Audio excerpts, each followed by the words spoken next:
Hi, this is Charlie from Vintage Speed. In this video, we're going to go over all of the series of the 94 carburetors, and I'm going to explain to you the different models and what years they were made, and tell you a brief history and some of the parts that's used in them. Okay, this series of carburetor, the 3-bolt HOLLEY, was designed by a company in Detroit called Chandler Groves, and Ford had them build a new carburetor for the 1938 model year Ford passenger cars and trucks. And they had a deal work with Ford that after the first year of production that Chandler Groves would award the patent to Ford, and the next year he farmed it out, and as I understand, HOLLEY came in 10 cents per carb cheaper, and from that point on HOLLEY made carburetors for Ford all the way up until the Motorcraft in 1960. So the first model was the Chandler Groves, and right on the side of the bowl here it'll be marked Chandler Groves Company, Detroit, Michigan. The next series carburetor was the 39-year model, and these were made by HOLLEY. Now, to start with, all of the ones that were used on Ford cars practically had the Ford emblem on them. That doesn't mean it's a Ford carburetor. That just means that it was a carburetor that was sold on an actual car, and Ford put their name on it. But the carburetor was actually made by HOLLEY. Okay, this is the model 9199. It came out in the year 1939 to 41. Some of the features about this carburetor is this, of course, it used the vacuum power valve that we have a love-hate relationship with. And if you notice on this carburetor, it didn't use a vacuum port on the back. These distributors on the early flatheads were mechanical advance, and they didn't have the ported vacuum port that the later carburetors had. So if your carburetor's marked 9199, it's a 39 to 41 Ford, and it used the early style cluster. This style cluster was used in this carburetor. Okay. Next, we're going to go to this carburetor here. A lot of people have never even seen them. We're all familiar with the Stromberg 81, but a lot of people don't realize that HOLLEY in 1939 and 40, they made a model 92.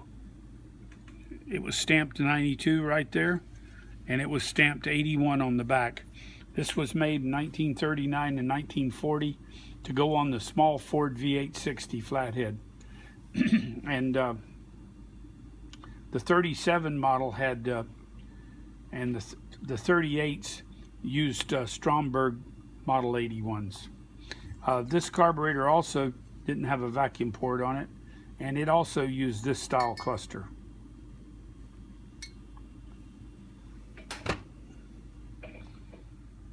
The next carburetor in line was, and I don't have one right here, but I'm going to tell you about it. You'll get some carburetors that are marked 2129 on them. Those are what I call the war year carburetors. Since no cars were manufactured from 42 through 45 except for military vehicles due to the war effort, if you get a carburetor that's marked 2129 on it, it's a car that was made. It was a carburetor that was made for strictly for the military, and maybe a few 45 Fords that were sold passengers, but it's basically a car. They don't show up too often, but it also didn't have a vacuum port on the back. So the 2129, the war years, 1942 to 1945. When the war was over in 45, they came out with a 59 series flathead, used a model 59 carburetor. It's marked 59 on there. It's also 94 100ths or 15/16 Venturi, and these were on the 46 to 48 Ford flatheads. That carburetor also didn't have a vacuum port on it, and it used this early style cluster. Okay, and 46 to 48, Occasionally you'll get carburetors that either say Lincoln Zephyr on them, or they'll say LZ on them, or they'll say 06H on them. These are all carburetors that came off the Lincoln automobiles. They had a 1-inch Venturi. They didn't have a vacuum port on them. They used the early style cluster, and one of the unique things about Lincoln is it used this style linkage. This linkage was actually reversed, that had this long sweeping arm on it, because the Lincoln carburetors, the gas pedal pushed to open the carburetor rather than pulled. So if you see what looks to be a model 94 and it's got that style arm on it, it'll either say OH6 Lincoln Zephyr or just the letters LZ, and that would be a 46 to 48 carburetor used on the Lincolns. Okay, in 49 they came out with the 8BA flathead, and they were produced 49 to 51, and the carburetor had 8BA right on the side, 15/16 Venturi, 94 on the back, and as you notice, this is the first year that came out with the ported vacuum. The ported vacuum was made for the Ford Lodomatic distributor, which was a vacuum only distributor. In the industry, we call these throwaway distributors, because anything you do to the motor that changes the vacuum signal will mess up your advance. So generally the Lodomatic distributors they were all controlled by this ported vacuum signal. The ported vacuum signal comes in immediately above the throttle plate, so when you're in curb idle with your throttle closed, there's very little vacuum on here. As soon as you start to open the throttle, it puts a vacuum signal on there and advances the distributor. So that's the Model 8BA. The 8BA, the 49 model, used the early cluster. In the 50 and 51, they went to this tall type cluster like this. So this carburetor can be found with either one of these clusters in it. Okay. In 52 and 53, the last years of the flathead, they had the EAB motor. This was also 15/16, 94 100ths. It also had the ported vacuum signal on it. Had the Ford script on the side, and it said EAB right there. So this was a 52 and 53 Ford passenger car. Okay. Also in these years, they had the truck carburetors. Now, the truck carburetors were marked 7RT. In 48 to 51, it was a 7RT carburetor, and it had a ball pull on the choke and a ball pull on the throttle linkage. In 52 and 53, they had a Model 8RT. The T stands for truck, and it had a cable throttle and a cable pull on the choke. There was never a carburetor made that said 8RT there. The books all show the 8RT, but the 8RT is just a 7RT carburetor with the cable choke and cable throttle on it. The other unique thing about these truck carburetors is all these truck carburetors, where the passenger cars came with a standard round top like this, the truck carburetors used what was Ford called the new improved oil bath air cleaner. And instead of slipping down over like a standard air cleaner does, this air cleaner had a clamp with a real long control rod with a little T on the end of it, and the clamp fit around this V-top, as we call them, and clamped down on there. You see a lot of these carburetors around. There's a lot more carburetors than there are trucks left. So what we do, we made a fixture where we can put this in a lathe, and we can actually turn this V off and make the top back to round so that a standard air cleaner will fit on it. But the 7RT and the 8RT were on the V8 engines in the Ford trucks.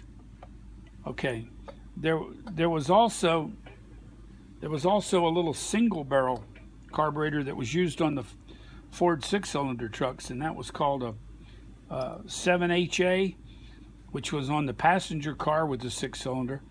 a 7HT, which was on the truck with a 6-cylinder, and then the later 52 and 53 had a 8HA passenger car and an 8HT truck carburetor.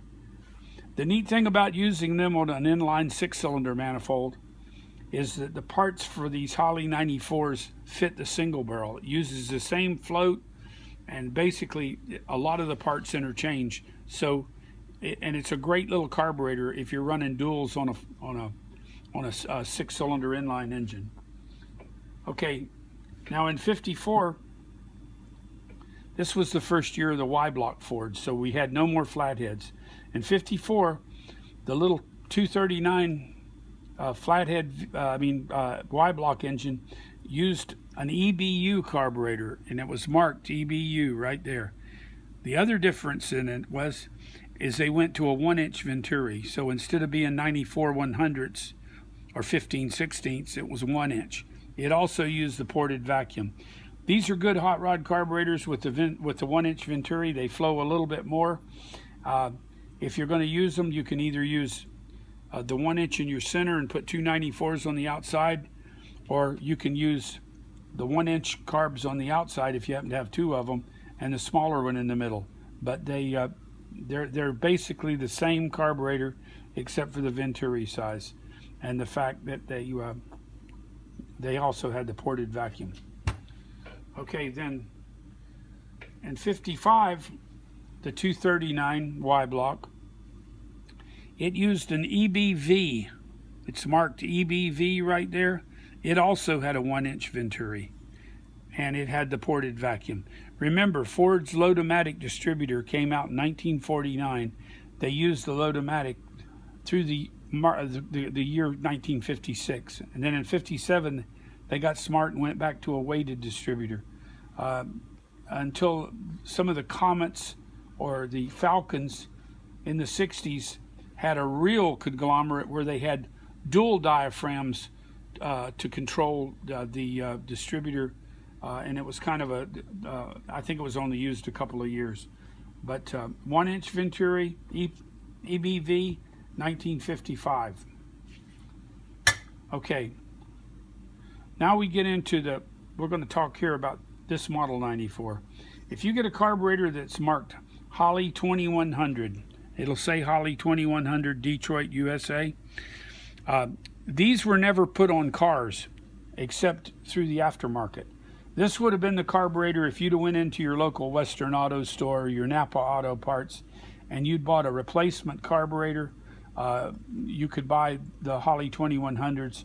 They were still made and sold it, so it was basically for the aftermarket trade. So the Holley 2100, so to speak.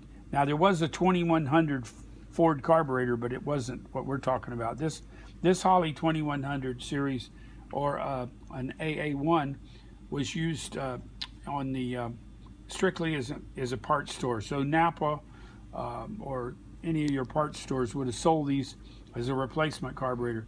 They did have the ported vacuum, and they were used to supplement a lot of the different cars. If you came in with a Model 59 that didn't use vacuum, they just put a plug in there, and they sold that same carburetor.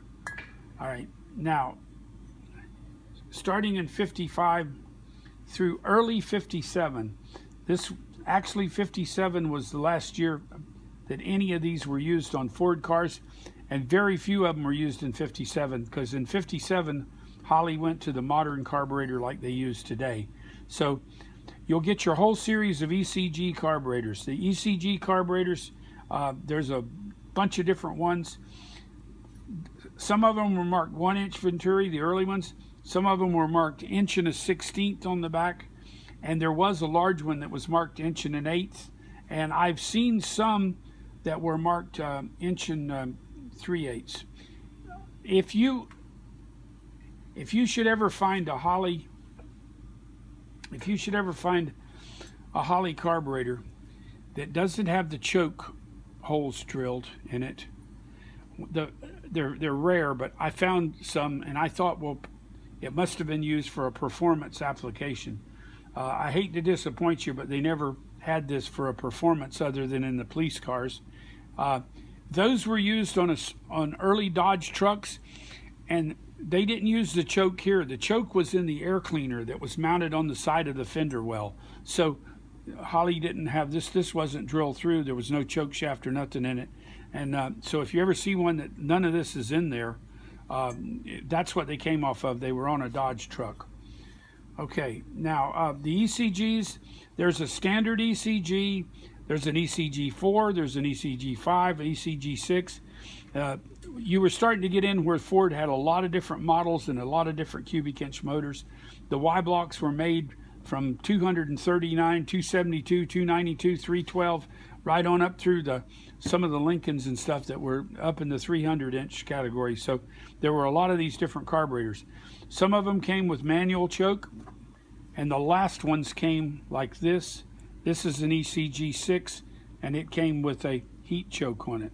These can be converted to an electric choke if you desire. They also came with 3-bolt and 4-bolt bases. And I might mention that Holley made a whole bunch of these carburetors, and I think they had them on hand. And when the new model Holley came out, they wondered what they were going to do with them. So they packaged them to sell to Volkswagens. The 4-bolt base, they had Volkswagen linkage on it, and it was sold in a real colorful box that said bug spray on it. And they were used as a performance carburetor for Holley, for dune buggies, which were a real big craze back in the 70s. So a lot of the EBUs, EBVs will have a spark valve on the back. I had one guy on a forum tell somebody that they wanted to use this base because it's easier to change the power valve. The power valve is still inside under the body. This is a spark control valve. And what it actually does, it's a cushioning device for the distributor. When you have a load-o-matic distributor, if you've ever watched a vacuum gauge, as soon as you take your foot off the throttle, the vacuum snaps back. Well, what would happen is it would yank your distributor back real quick. This actually cushions the signal going to that ported vacuum port. It lets it ease the distributor back, so it's called a spark control valve, and it has nothing to do with power valve. If you're using them on hot rods, generally what we do is we take them off and plug the hole. So it's not necessary to use it. There are some major linkage changes in the later carburetors too. They use different links. I have every part and piece for this carburetor. One of the unique things about this ECG5 and ECG6 was the fact that it used annular boosters. This is the same boosters like used in the late model Holleys. So these carburetors were equipped with annular boosters, and they flow more than any of the other Ford carburetors, the earlier ones. Okay, I hope this video helps you guys and identifying those carburetors. And if you need any parts, you can reach us at Vintage Speed, 772-778-0809, or on our website. You can enter our catalog and buy any parts you want for these carbs, www.vintagespeed.com. We also do complete rebuilding on these if you need it. Thank you.